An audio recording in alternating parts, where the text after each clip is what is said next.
Oh, hello everyone. Welcome back to another episode of this Sacred Journey podcast. Today is kind of a big moment for me, a big episode, because today I really want to speak about death and grief, which, can bring up a lot for a lot of us. And in a previous episode, I mentioned that I took a little break this last few months because I was processing some things that happened in my life. And one of the things that happened is that I lost one of my dearest soul sisters in the last couple of months, almost 2 months ago. And it's been a deep encounter with this energy of grief and death. It took me, a little while to really sit with it and allow myself to really feel everything that I needed to feel and to process it, to come to a place where I can speak about it now from a different perspective, more from witnessing the beauty within it and the teachings that are hidden within this master teacher that is grief and death.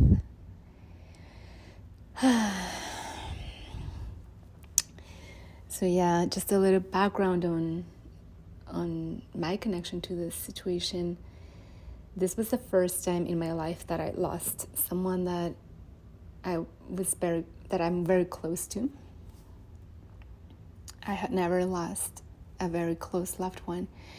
Or actually, let me correct that. I actually did. I lost one of my grandfathers when I was like around 4 or 5 years old. But back then, I was just a child. I wasn't tapped in with the meaning of death. I didn't understand in full awareness of what that even meant. So now, being an adult and experiencing the loss of a really close person for the first time with this new level of awareness was both a very painful and simultaneously a really beautiful journey. And I'm going to speak about what I mean with that. So, let me take a moment here.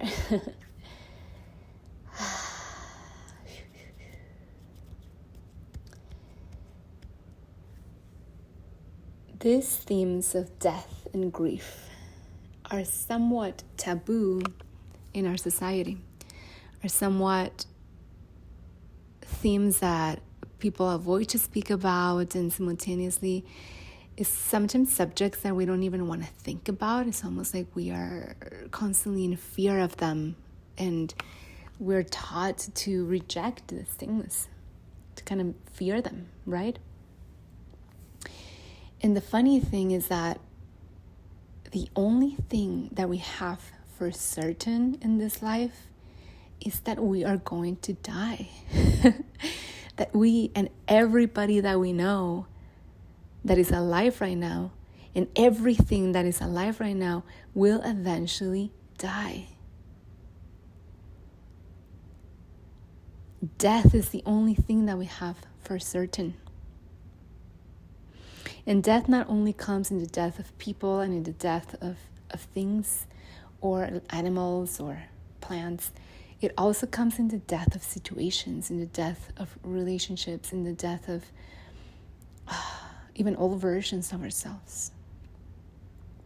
We are literally in a constant dance between life and death. And the reality is that we're actually constantly dying. Like the cells in our body are constantly dying and being rebirthed over and over again, every second, through every breath.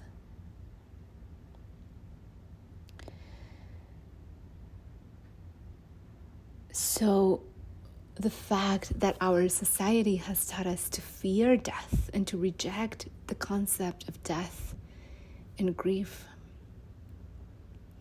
is something that we need to really sit with, readdress, and to shift our relationship with the subjects Because at the end of the day, these are the only things that we know for sure will happen. And with every death, there comes the opportunity to also meet with grief. And because we live in this society that doesn't accept death, that we live in the fantasy, in the disconnection, in the distraction of the illusion that we don't even think that we're going to die. We live disconnected from the reality that is ever present. That when someone or something actually dies, we don't even know how to grieve that. We don't even know how to grieve the natural thing that is death. We're also constantly dying within ourselves, and we don't know how to grieve the old versions of ourselves. So what this has caused in the society is a group of people, is a society as a whole that is stuck, that is unable to grow and evolve because it doesn't know how to let go. It doesn't know how to celebrate death so that life can flourish on the other side.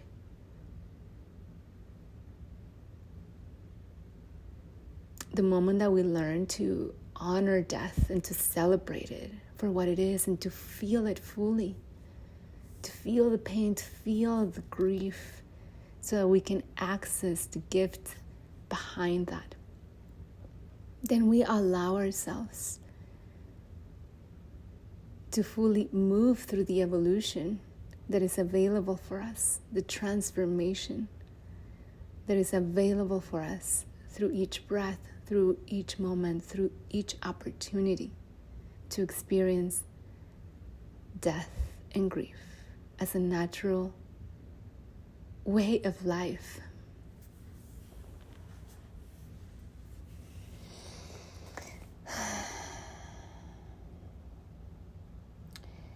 Through all of this 15 years that I've spent studying different traditions and different belief systems and different ways of living spirituality, I've come to understand that beyond the Western society in which we live in other parts of the world, sometimes there's different traditions that when someone dies, it actually is a celebration. And what I've noticed in those people who are part of these traditions, of any of these traditions involved in spirituality that are focused on understanding death from a beautiful place and becoming friends with death, what I've noticed in these people is that they know how to live very well. And that is the ultimate gift that comes with knowing how to die well, with knowing how to embrace death, and knowing how to grieve properly, how to not hold back our pain and our grief, how to allow ourselves to feel it all, because we know we can trust and we can surrender to the knowing that this pain, this grief shall pass, and while it passes through us, it will create the transformation, the shift that is needed for our highest evolution, for the next iteration of our being. And one of the main traditions that works with this is the shamanic practices. So as some of you know, I've been studying plant medicine for the last almost 10 years of my life. And I've had the opportunity to sit with many different shamans and medicine people from all over the world, and sat with many, many different plant medicines, including ayahuasca.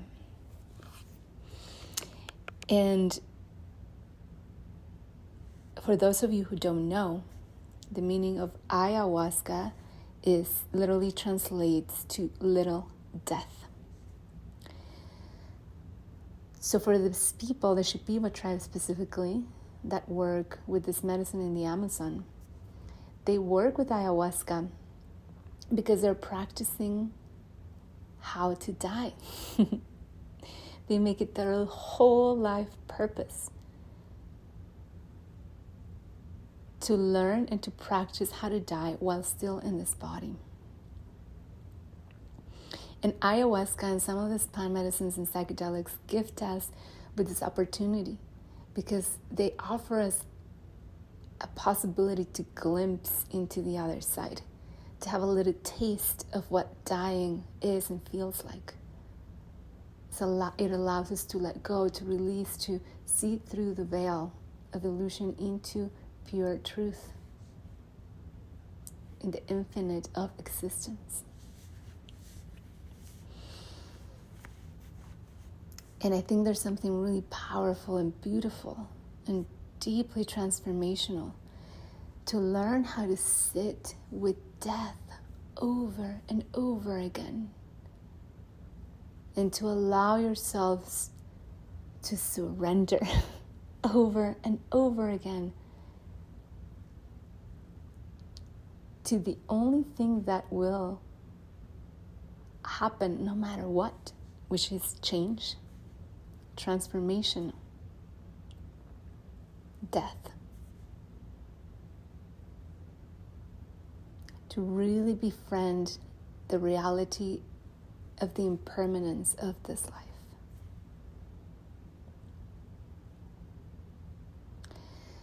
So personally, I've been sitting for 9 years in deep devotion and in deep surrender and humbleness as a deep, humble student of this life.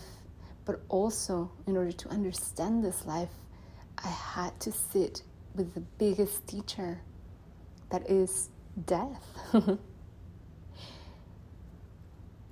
And what death does is that it really teaches you how to live more fully, it like awakens you to be more present in this moment, to understand the beauty of this life, to understand from a deep-rooted cellular level how precious this gift is to be alive in this moment, in this body, to have this breath, to have this opportunity to love and to share love, and to express yourself to your fullest while you still can.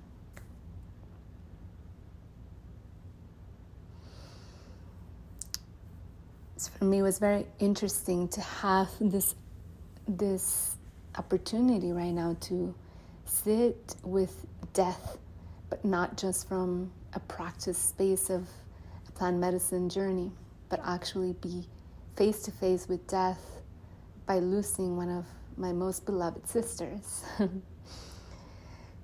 And my connection to her, as now, like I look back into it, also prepared me for death in a way.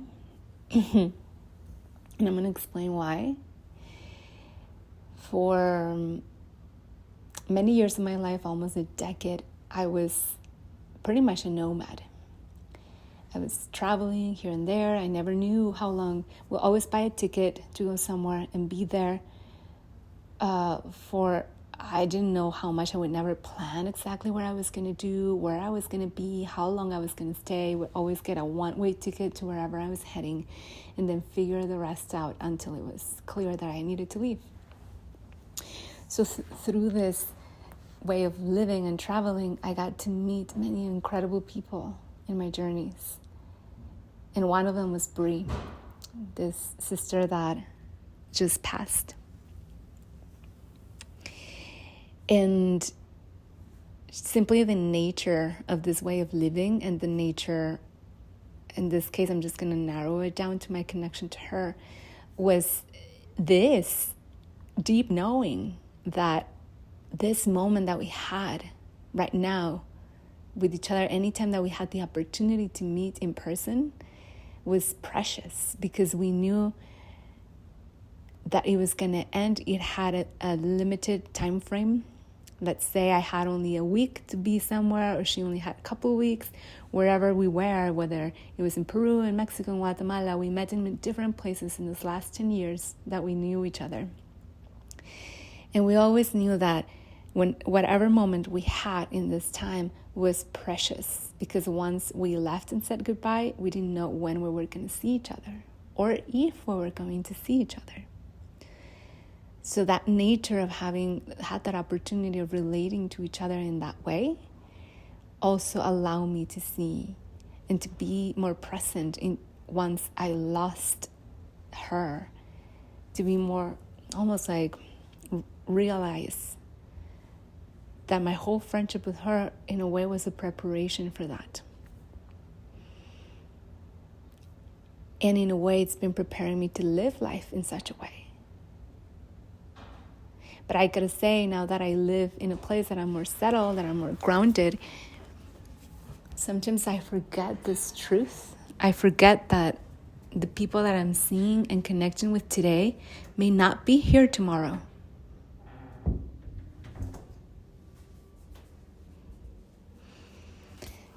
And this constant awareness, this constant living awareness of this moment is precious, and it can end in any time. And I don't know if it's ever going to be repeated again. Allows us to be in full presence and to fully open our hearts to the moment, to live and deepen our connections to the person that is right in front of us. There's no space for bullshit when you know you have a limited time with the people that you love.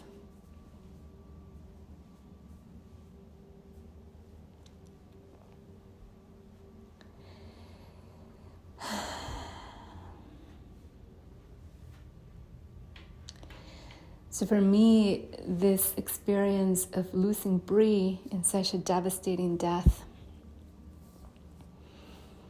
has been both extremely painful and also extremely beautiful, because it has put me back in touch with this realization. It has forced me in a way to sit back into the deep understanding, the sovereign up, the awakening of like, this life is impermanent. And as much as we're infinite beings, we're also going to die. We're also living in a finite reality.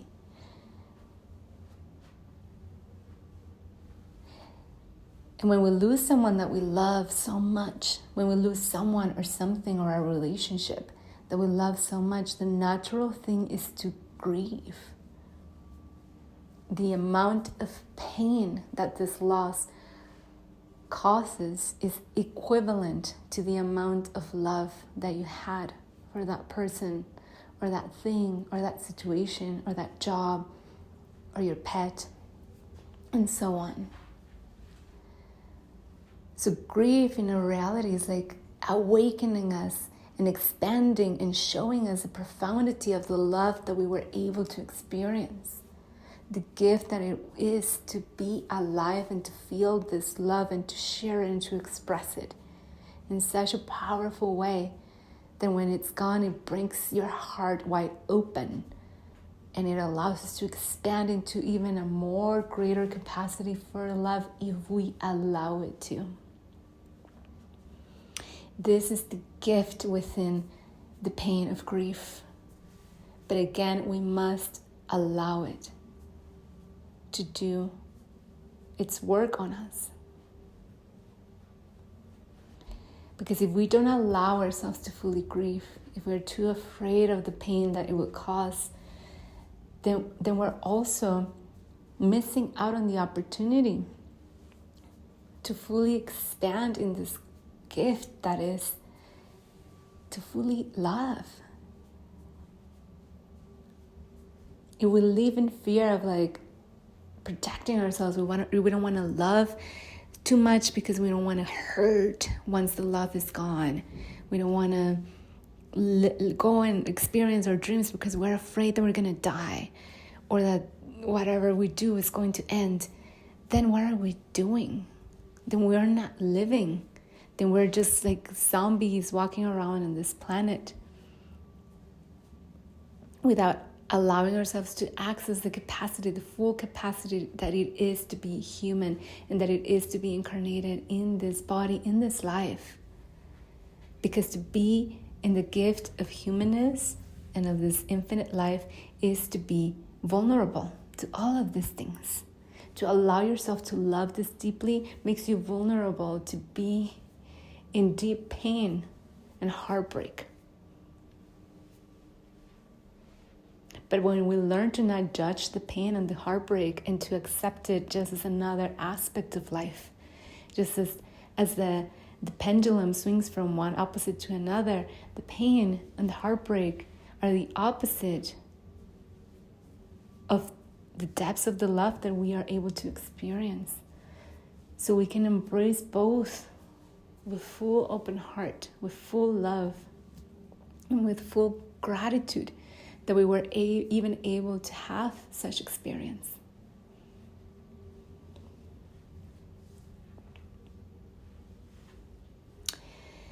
Within this loss, I learned so many things.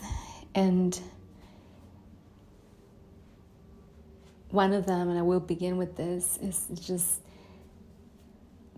Bri. If you got to know her, if you're listening to this, and if you know who I'm speaking about, was such a beautiful, bright soul. And at least my connection to her, I cannot speak for other people, but every time that I had the gift and opportunity to connect with her, I had the gift to experience true sisterhood, true friendship. For the 10 years that I knew her, and every miraculous time that we got to cross paths in beautiful places in the world, we got to, oh my God, have the best times ever, and the biggest laughter and the playfulness of life and the joy of life, and expanding so much genuine love and appreciation for life and for one another. And what I witnessed her do in these last 10 years that I had the privilege to be her friend, I witnessed her live her life so fully. It's almost like she did everything she wanted to do. She didn't leave any stone unturned. She loved deeply. When she had her heartbreaks, she felt them deeply. She went deep into anything that came her way, the beauty and the pain of life. Anything her heart desired, she did. She was not afraid to go for it. She went and lived her life so fully. She created all the things that she wanted to create. She birthed a beautiful musical album before she passed that is now living on after her death. And how many of us have all of this creative force moving through us, but we're so afraid to get it out because we cannot get over ourselves, over our fears and ego, or whatever it is that is holding us back from expressing our art, expressing our creations, from fully living our purpose. Bri was someone that will always have such a beautiful smile in her face. Wherever she would go, she would spread joy and laughter, and she was so kind to everyone. Even a complete stranger, she was constantly one of the most kind, loving humans that I personally got to meet and witness. It was so easy to love her. She was such a lovable human being, and it was easy to love her because she loved so deeply. She loved herself and others so, so deeply. And with everything that I shared that Bri was to me, everything that I witnessed her do, living her life fully, going after her dreams, expressing herself unapologetically into the world, birthing her art, loving fiercely, experiencing the depths of being a human, which is both the pain and the joy.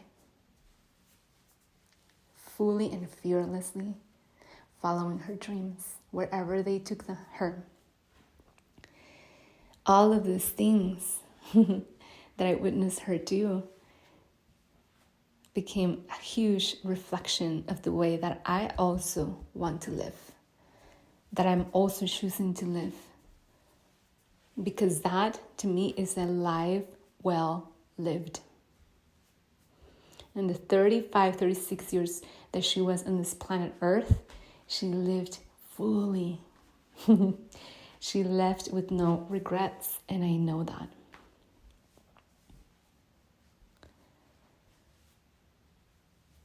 So this also brings us to the deep realization of anything can happen. It doesn't matter how young you are, how healthy you are. I mean, nothing matters. Life is impermanent and life is wild. We don't know when is the last time that we're going to be here on this planet.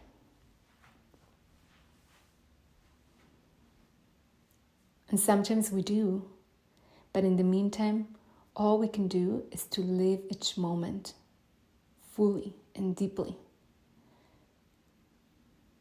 so that we can leave this planet and look back and have no regrets, but look back and smile with so much joy because we know we lived so well.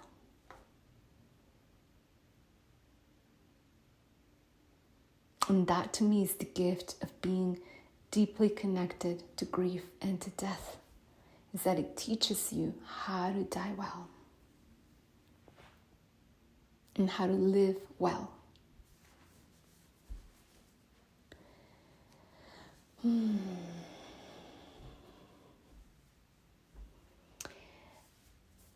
wrote some things that I want to share with you in my journal in the last few months that I've been sitting with these teachers that is grief and death through my personal experience, through this passing of my friend, and I'm going to share some of this with you. So I want to start with, a few questions to ponder about for yourself.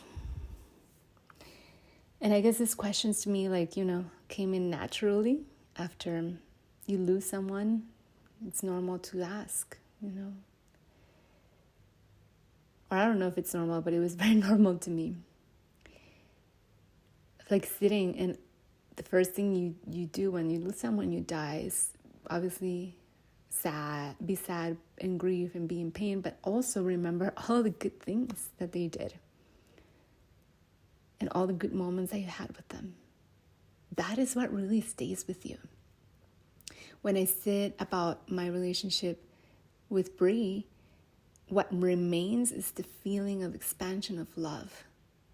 Is all of those memories that we shared, so much love and so much joy.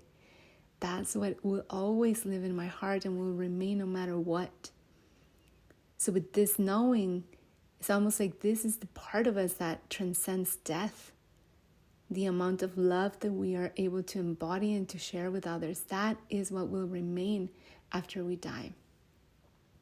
As well as our impact in the world, in whichever way it comes, whether it's through your service, through the work that you do that comes from a pure calling and a pure love, your intention behind everything that you do, your art, your music, whatever it is that your soul wants to express itself, that is what is going to remain after you die.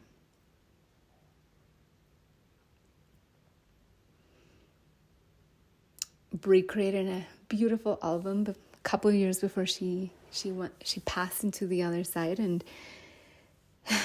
it's been so profound to have that gift that I can listen to every time that I miss her, every time that I'm thinking about her. I can play her music and she still hears, almost like she's sitting right next to me, and I can feel her in every note that she's singing, in every melody, in every song.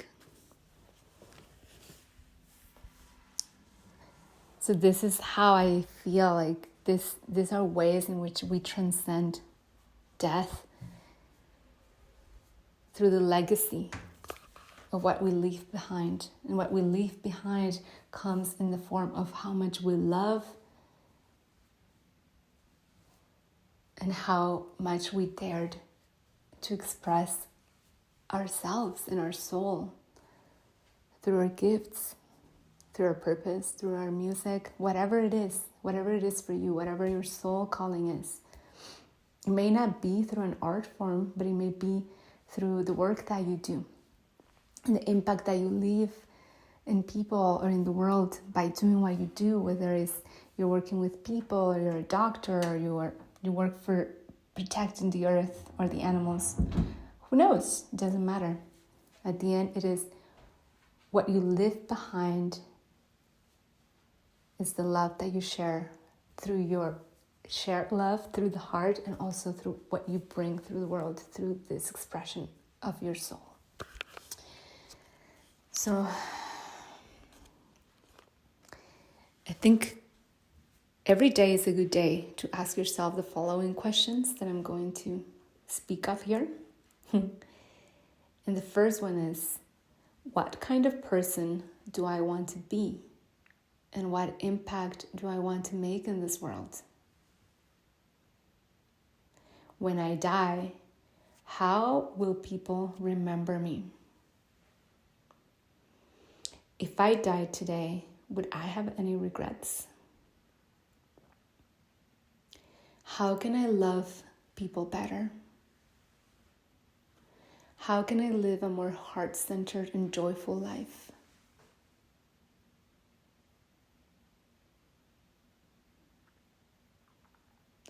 Am I allowing all of the creations that want to come through me to be birthed into this world?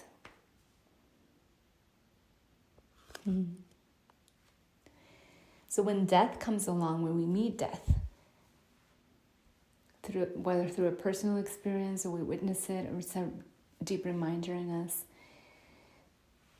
in our life, through the loss of someone or through the loss of something, death comes to fully awaken us into what really actually matters. And grief reminds us of how much we actually loved.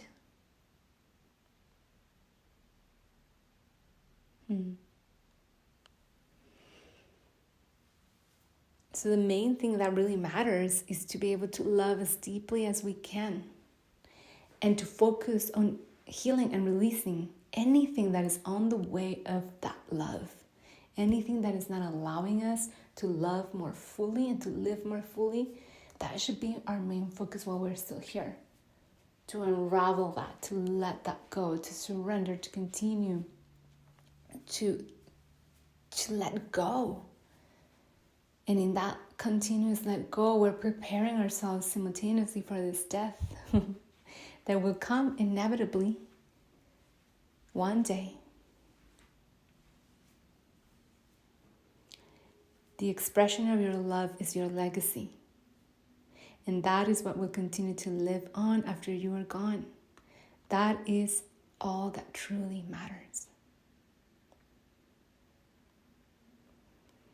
So it's one of the main lessons that I gathered through this passing of my friend and through this deep encounter with death.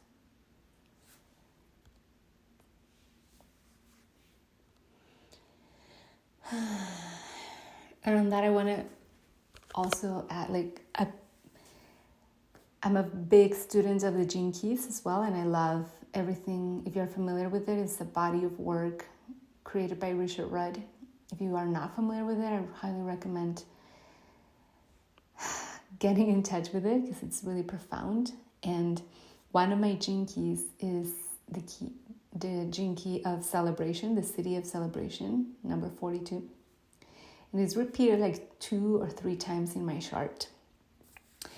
So for me, my life, it's like a constant connection to this frequency of death. It's like, even in my astrology, like my moon is in Scorpio and my Scorpio energy is like very deeply ingrained within my life.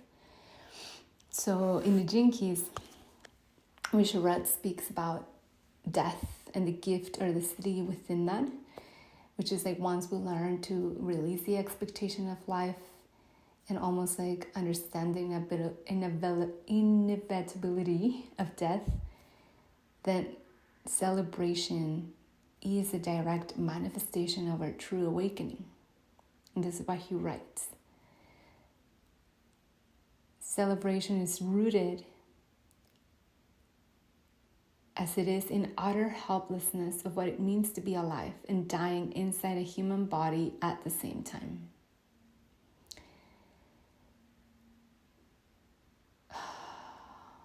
So just take a moment to fully sink that into your body.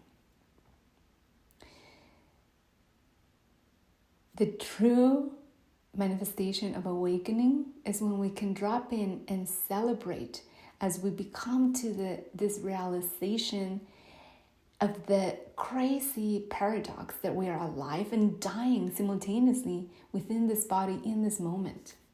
You're here, you're alive, and you're also dying. Every breath you're dying. Every breath, every moment you're getting closer to your death. And this is a fact. It's an undeniable fact. And the more that we become friends with this realization, the more that we surrender to this truth, the more that we learn to accept it, the better that we can live within this moment. And the more that we can actually awaken to the celebration that is available for us within this moment, within this breath, because we are here, we are alive. And that is the magic and the beauty of being here.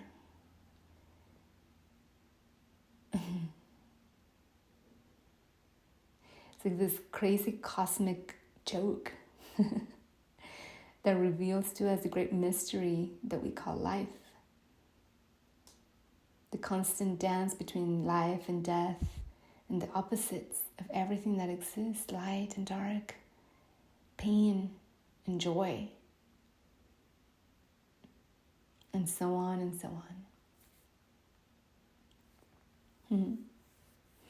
And to be able to live a better and most complete, fully lived life, we have to become friends with grief and death. Because when we invite them into our lives and we will learn to befriend them in the deep knowing that we cannot escape death, that this body is mortal, and simultaneously that our soul is immortal and will continue to live on, but this body, this moment, this experience will end. And when we accept fully this realization and we learn to walk with death next to us, holding hands with death and grief on the other side, we learn to fully accept these teachers as the master, magnificent teachers that they are, to bring us even closer to our truth, the truth of who we are, but also to awaken us deeper into the presence of this moment, in the gift that we have right before our eyes. Because when we forget or deny death and grief, we begin to take things for granted. We begin to forget to give thanks for this gift.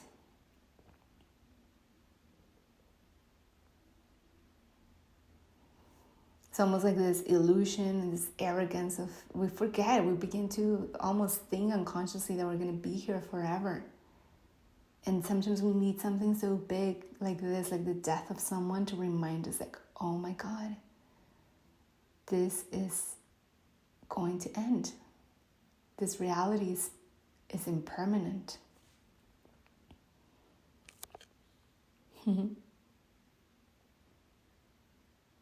So being in this constant awareness of our immortality and knowing that we are here simply as visitors, and that this body is a gift that we're borrowing for a limited period of time. And all of a sudden, this realization really awakens our desire and need to live more fully. And it allows our ability to do so to grow as well.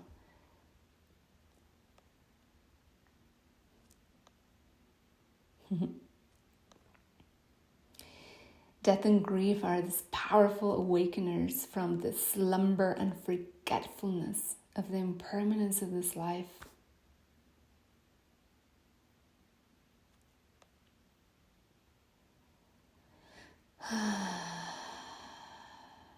And the inevitability of death. In the moment that we realize this and we stop taking things for granted,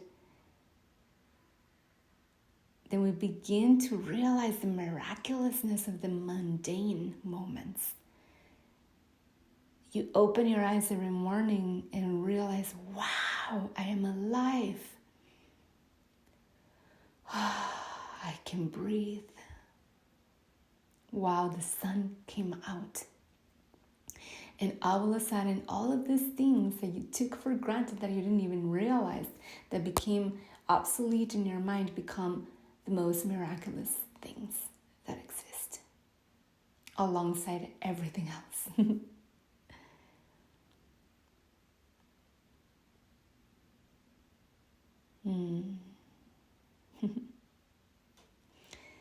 So this is why having death and grief close to us, as our friends, as our allies, it's so important, because they remind us constantly to appreciate this life, to give thanks for this life, to love more deeply, to live more fully. They're like constantly tapping into our shoulders, being like, look at this incredible, magnificent sunset. Because it might be your last sunset to watch. And even if it isn't, the sunset that is going to happen tomorrow is not going to be the same. Death is like tapping into your shoulder, reminding you to do that thing that you've been wanting to do forever, but you keep postponing because you don't know if tomorrow you're going to wake up again. Death is reminding you every day, tapping into your shoulder, whenever you finally are in front of a loved one, a family member, a friend, a teacher, a beloved, your child. It's the one that reminds you to embrace them and to love them more fully, because you don't know if this is your last moment with them. You really don't know. We don't know. We don't know. And that is the preciousness and the sovereign of this gift. It's almost like ice cold water in your face, constantly awakening you into the gift of the presence of this moment.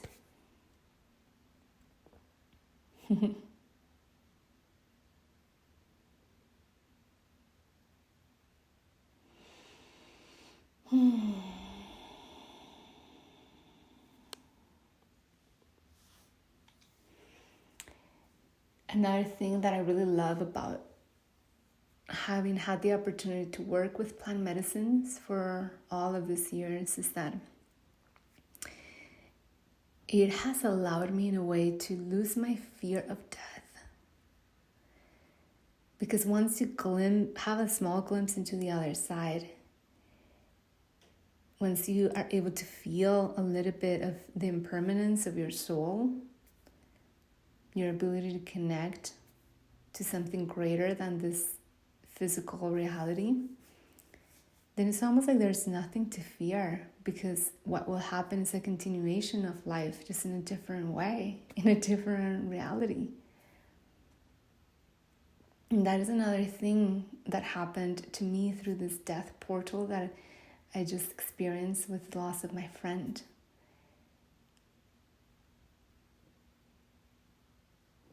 And I had heard from people who've lost their loved ones that once their father died or their parent died or their friend, whoever, they felt closer to them. And I knew this at a mental level because I knew it. I believed them. But I hadn't had the opportunity to experience that. And now through this passing, it's like I feel my friend even more alive than ever. Like his spirit is so alive and so strong.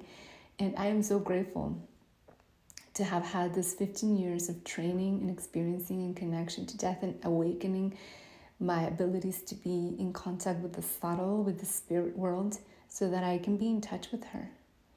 And I mean, she comes to me in spirit. She comes in my dreams. She speaks to me. She speaks to me in my meditations, and I can feel her presence, and I can feel her almost like this ally on the other side. And I can feel her essence, her soul, her spirit living on beyond this physical reality. And whether it's my imagination or if it's true, it doesn't matter.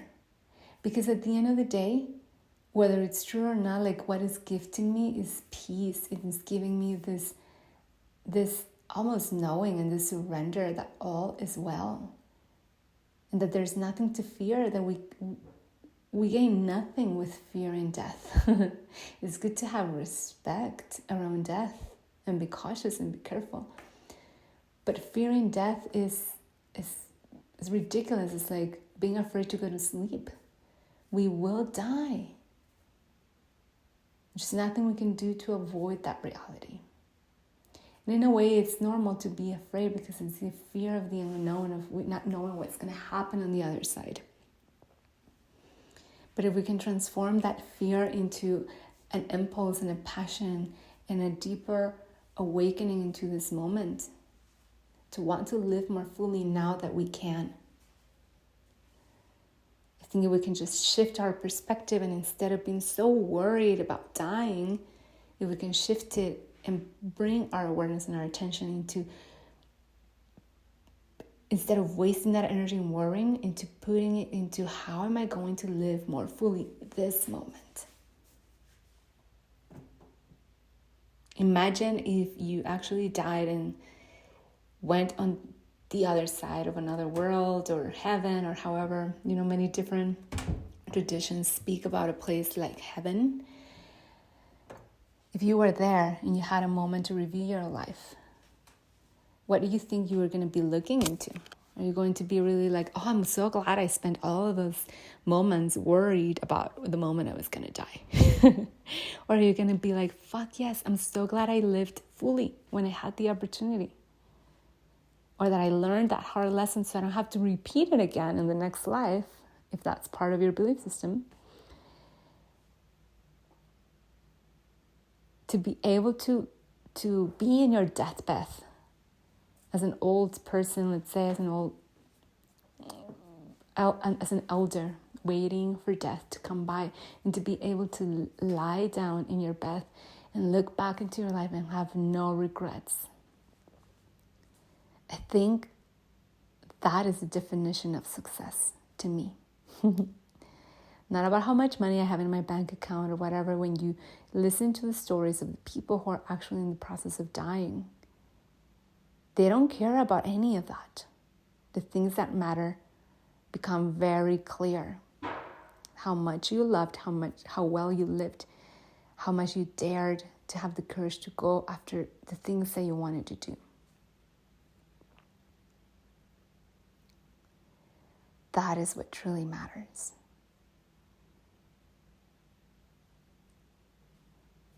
So I guess this whole talk is an invitation for that. It's an invitation to let go of your fear of death and to begin to become closer friends with it. Closer friends with this deep knowing that it all will die.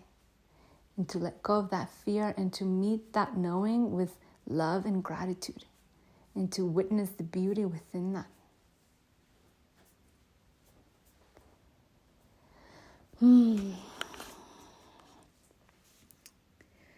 Okay, so thank you so much for listening to this. I'm sending you a big hug. And I know this have been hard times. There's been a lot of death. I mean, the war is happening, a lot of shifts. If you've lost someone that you loved recently, or if you're going through a transition yourself, or if you are going through an illness or about to meet death, like, may this bring you closer to this almost like sweet surrender and the trust in life, the trust in death as well, that there's beauty and infinite intelligence in everything that exists, including that, especially that. So the more that you can have the opportunity, it's never too late. Really, it's never too late.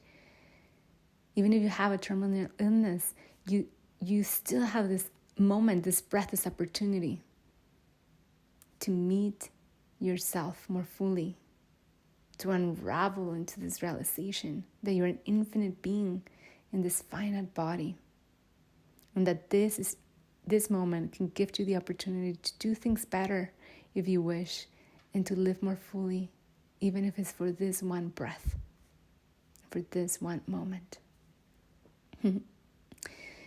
Sending you a big hug, big hug, and I hope these words find you well. Take good care of yourself, and until next time, namaste.